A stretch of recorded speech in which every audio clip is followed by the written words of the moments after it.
Yeah, but obviously being able to do it is quite the task. I mean, you have to be really quick and really smart because you can't just focus on one side. Like just because the tower goes left doesn't mean you can only focus left. You have to watch the right side because if they sneak up on you, that could be the end of the push right there. Yeah. So we're getting right into it. Sayonara bringing out very Sayonara comp. The brush coming out from an Octo Brush. Yes. So very short range comp from Aesthetic here with the Kenza Octo Brush coming out with the hammer. Obviously Machine with the splash down. Machine very strong on this map and already in armor. So Aesthetic looking to be aggressive in the beginning, but the brush is down. That's 2 down. Okay, so a good start from Aesthetic here. Aesthetic looking to get a good start here. They were able to pick the splash off Jared a little bit late. However, still unable to flank. Gets a double and 3 down already.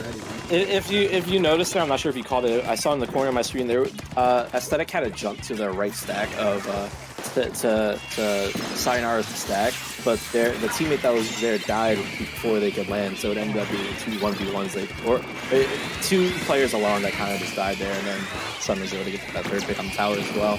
This game has been such fast pace so far. They were going down at the start of the push. Q hitting a shot. Unfortunately, as of now, Q is going down and trade for a machine. This game has just been all trades. It's just a fast-paced game. These teams are so equally balanced. However, the Charger on the side of Aesthetic does go down. So does the brush and the knot. Oh my goodness, this is so many such back and forth. Oh, but a nice snipe there from .Q. As yeah, the push is getting started here. The armor's gonna come out from the junior, and they're gonna be able to take out the sniper there. So maybe I stop for that push from Sayonara. The double team getting taken by the Waj is not going to be able to come on top. That's 2 down once again. So Sayonara will be able to get back in the tower and keep some map control. They wait out to see the brush, and they are able to trade, but that's going to be 3 down Sayonara's side. So again, Aesthetic able to stop the push, hopefully for good now. See right there, even that trade was so beneficial to the side of Aesthetic, because what ends up happening is now that means they can get full map control. However, Bagel's going off. Jared's in the back there now. 1v1 is charging. I think Jared's gonna end. Oh my god! Oh my goodness! I am not. Oh wow, that's a shocking kill there. I did not expect that. If they didn't back up like just in time for that flank, they would have probably just died. But great timing to be able to get that flank. And now Baby kind of just balling around in the middle of the map. Opsy over the right side, but yeah, just 2 come up right away, and they're able to clean the house over there as it's only .Q in the back line with the Stingray. But if you look at the side of Aesthetic, they have 4 specials. They're gonna pop the armor and the hammer. Oh, wait, what? There you go. There we go. But it ends up being a trade. You just gotta go back for it. If he would have got that kill when he expected, it would have been a lot better. Now the trade. Yeah, that's a pick here. Sonny's able to kill the splash down. It's so good. But do break the checkpoint. Do break the checkpoint. That's all that matters then. Good yeah, so, yeah, that's gonna go a long way for their next push. I have to be happy about that because it could have ended just a fraction sooner and it could have been so much worse. But .Q pushing up here with the sniper onto the right side. We see Origami already so far in. It's not able to take out the brush, and it's gonna be 2 down. Ooh, yeah, good snipe. Maybe not the most coordinated pushes so far from Sayonara, but they are able to get some clutch kills where they matter, and they've been mostly controlling kind of like the neutral of the game so far. And God, .Q is winning some clutch shots. Now it's 2 down for Aesthetic. Sayonara has a 3 down for Aesthetic, and it's only the brush on the left side. They're nowhere near the tower, so this tower is probably going to break the checkpoint. The Bomb Rush is going to come out in front of the objective. Nautilus is pushing up. The Stinger is coming out. They have everything lining up right now. This is a really coordinated push, and I was just saying they were not the most coordinated, but it's a 1v1. Between the Nautilus. Oh, we knew he's in a baller. He's in a baller. Fine for his Ray though. Can he get the shot? He needs to get the shot. They jumped to the tower. The splash just jumped in. Is this push still going to be alive for Sayonara? They are able to get all the way to 22. That snipe able to take out the Nautilus. It's in a 3v3. The brush is pushing. Excuse me. The brush is pushing onto the sniper. The tower is going back 3v3 once again, and this is us to the chance to kind of reset the stage right here. Oh, but no. Origami coming from behind, looking for the second one. Bagel comes to help, and they're able to get 2 there, so that's going to be Sayonara getting right back on the offensive. Sayonara is just never-ending aggression. I think that's their motto at this point. However, they are 2 down, finally. Jared right here being one shot, having to force retreat. However, he does have the bomb rush. Both teams have the Stingray. If this hammer can somehow find a pick, if this hammer can somehow get a pick, I don't think it does get a pick. Thomas just waiting to pop the Stingray as a counter ray. Oh, this is so dicey. However, one of them does go down on the side of Aesthetic. It's two down from Aesthetic. The Sniper's gonna have to use the ray to counter ray, but the Waj is all over the tower, and no, they're not gonna even go for it because they have too much pressure on. And wow, what a game. Yes, like you said, really fast pace and never-ending aggression from Sayonara. I think that's exactly what I expect from them. Having played against them so many times, they are a very aggressive team. They are so confident in themselves and each other and their ability to just get the pressure on, find those double teams, and really just overwhelm their opponents. And I think they do it really well, and it definitely showed there. That was the game right there. That's kind of what I expected from Sayo also going into the set. I figured they were going to be able to take control of the set, or take control at least the game fairly convincingly. I think Thomas just wasn't as aware as he needed to be. He kind of stood out in the open a lot, and .Q just kind of punished him. And I think the short range comp didn't really work the greatest against Sayonara, especially with how aggressive Sayonara is. They were putting the pressure on Aesthetic, and you know, when you have that kind of pressure, it gets really hard. It was like an Octobrush, and you know, that kind of composition they were running. The machine doesn't really have the avenues to move around and chuck Fizzy as much. Yeah, it's really hard. But Rainmaker Awana, this is a very different map than what we just played. How do you feel? Let's look at these comps and tell me how you feel the tent coming out. I know Bagel does play tent and Rainmaker a lot because of some scrims I've done. I'm curious about the E-Leader pick, and I'm also curious about the Dually pick, as both of those weapons aren't seeing a lot of play right now due to a lot of the things just outclassing them. Like for Dually's example, Capo just does everything and more, I feel. And E-Leader is just a bit too slow to work. However, I know .Q is known for her Charger, and I know Jared is known for his Dually, so it might just be comfort picture. I think I'm not sure about the Dualies, but I think the E-Leader might just be to outrange the Spider Scope. I guess they don't really. I guess they feel they might not need the Ray as much, and they're just trying to get that range advantage on such a long map. But Aesthetic coming out in the offensive to start the game, they have a really good chance of getting a big push. You're gonna see the baller come out, but not close enough to the Rainmaker. His team is gonna pick them off. What the trade? How did he even trade? It didn't even look like he was able to fire. The Rainmaker popped! The terrible night with it! Oh my god, he missed the Rainmaker? What is happening? Unfortunately, he missed the Rainmaker. Not able to get to it once again. Dude, he's kind of pushing up behind, able to find the jump. Still going? The leader missed the shot! Okay, I think the push is finally over here at 18? Maybe it's not. I don't even know at this point. I think that's all right. They just keep finding the Rainmaker, and they're able to get to the space around it that it needs. That was really huge for Aesthetic to get all the way to 18 to start off the game. Now they can kind of choose how they want to play this game. Do they want to keep going with that kind of pressure? Or do they want to play more defensively against like what is a really aggressive team? Right now we see the Stinger coming out. The Rainmaker is forced to go in a very unoptimal spot. Yeah, and that Ray, that's going to be pickings for the Ray. You see the E-Leader in the top left there, kind of being forced to back up mostly. They're not going to really be able to spam their shots with that long fire time without the risk of being taken out. Nice incline there, marking 3 people. Nice shot there from the E-Leader. The E-Leader is going to use Storm practically as soon as she gets it. Right now, Taeyang coming out of the respawn. We do see Jared going down somewhat by the Rainmaker on the far left, but this is such a bad spot for the Rainmaker to be for Sayonara. Just because when the Rainmaker's there, it's just so hard for it to get out of that spot. Yeah, especially when you have like this machine and everything, just like able to put so much pressure from angles that you can't even really attack it from. And wow, look at that flank. That's not gonna pay off for them though. 2 are gonna go down on the side of Aesthetic. Taeyang's gonna be able to put pressure on the left side to get that Rainmaker popped, and hopefully they can get it out of there soon is what they're looking for. They are gonna be able to get it up to that close.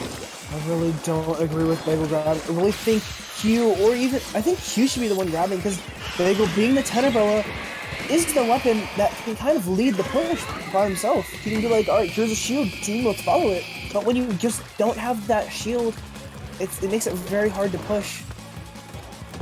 Yeah, I think they were mostly just trying to get it out as soon as possible. I think that's probably more so what they were going for there. But yeah, the Rainmaker is on the side of Aesthetic right now. It's gonna be they're gonna have to grab it out of desperation, and it's gonna get taken out just like that. They only have one special on the side of Sayonara right now, and it actually is already the hammer. Hammer. Not sure why he grabbed it there. Maybe just threw something to buy his teammates time. Yeah. But because of that, now they're 3 down. I don't think that was a smart grab here. Let's go get the pick. He does not even get the pick, and the Pawn doesn't even get the Rainmaker, but a little too late.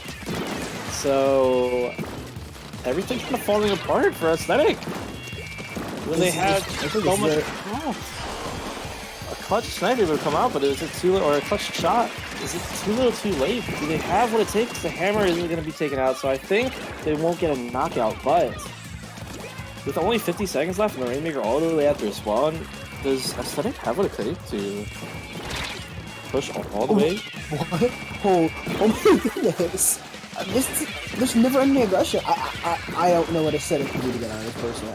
I've been in this situation before against Sayonara. It is so hard to get out of here because you have, as soon as you kill one person, another two people are already shooting at you. They are able to work with each other so well and just do so much in terms of knowing when to push in and be aggressive and when to stall it out and just waste Aesthetic's time. Like, that 10's going to be up there just being a nuisance. The E-leader's going to use their range.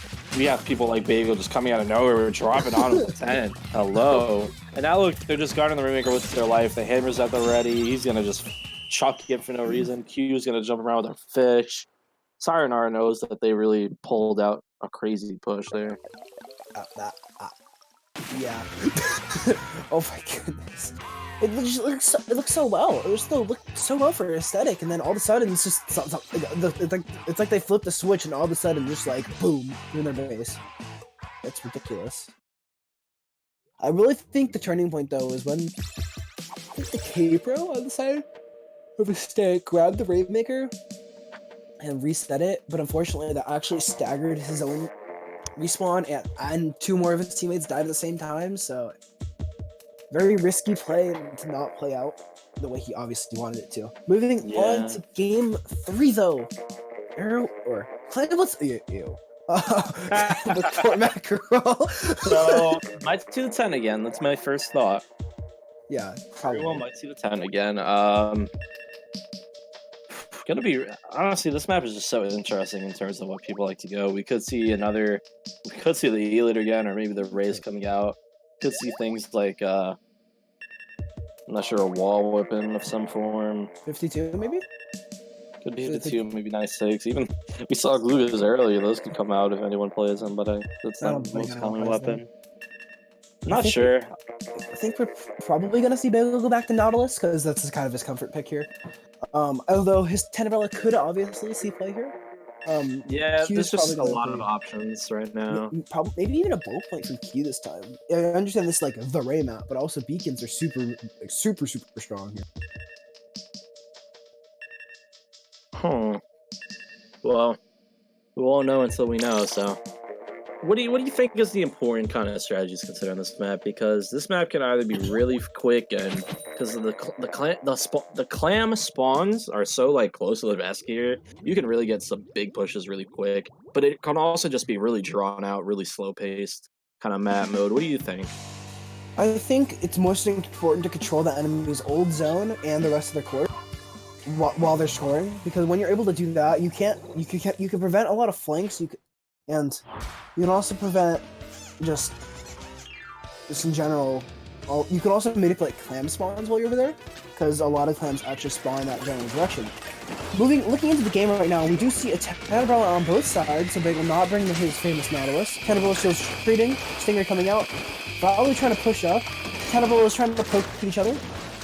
However, Surprising, this 10 did not go down for quite a while. They're able to get the machine as well, and that's actually going to be 3 down for Sayonara with already a jump coming in. As they're not taking, looking to push up on that pro. Nope, going to back off for a bit, let his team get those clams in. Just focus on showing the map right now. This is really good. They have that 10 pushing up, they have the inkjet. This is a lot of pressure right now, and that's going to let all these players start funning in if they were quick enough.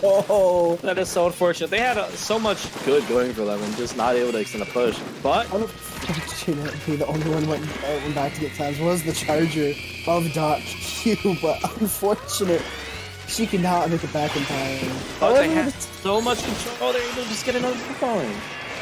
Sayonara was just insane. I'm sorry. Sayonara, you guys are just incredible. Yeah, already down to 32. Dawaj able to find 2 picks though, and the Ray gonna get another. That looks like it should be the end of the push there. Thankfully, but yeah, Jared, he is so ready to get a triple right now. He gets one. Dawaj is able to react in time, so it's limited to 1 kill, but that is pretty funny to see. Oh my goodness. Dawaj on this cape right now. Just paid up the left side. Side is going down. Jared just okay. Where did you come from, Jared? That's 2. Meanwhile, Valor. So Valu's trying to play objective right now. He's going to throw the hammer, get the football in, and that will be something, but not sure how much. And Sayonara is pushing up on the enemy team's base. They're taking out the football that's over there, and that's going to be not much of a push at all. As a matter of fact, it's only going to give Sayonara a pity clam and a chance to jump in. Yeah. I know so well. They have already almost 3 footballs. Bagel just kind of pushing up alone, but has the tent to shield him as Q's going to come up right behind. Valu's not going to be able to get fast enough with the tent. I think Bagel should be going down here in this thing, right? Oh, but nope. Unfortunately, yeah, but Bagel and Jared working so well to get some picks there. So only 2 up for aesthetic. As man, Sayonara is really just having their way with this match so far. They're just they have so much aggression. Look at this jump in. Jared is just jumping into the enemy base, and another football goes in. How did Jared even get a pick out of that? There's one more plan. I have hang on. I don't think there's a way for them. Unless they don't get the clam in, but they are, and that is just insane. Insane aggression. I'm sorry. I did not see how Aesthetic won that game. The Sayonara just played that so perfectly. Sayonara just knew exactly where and when they needed to pressure. The inkjets coming out, the jumps, the flanks from Jared were insane. Bagel able to work so well with his 10 umbrella. You know, Sun working well with him to get those double team kills. Just really, really well executed there. Like I said, that game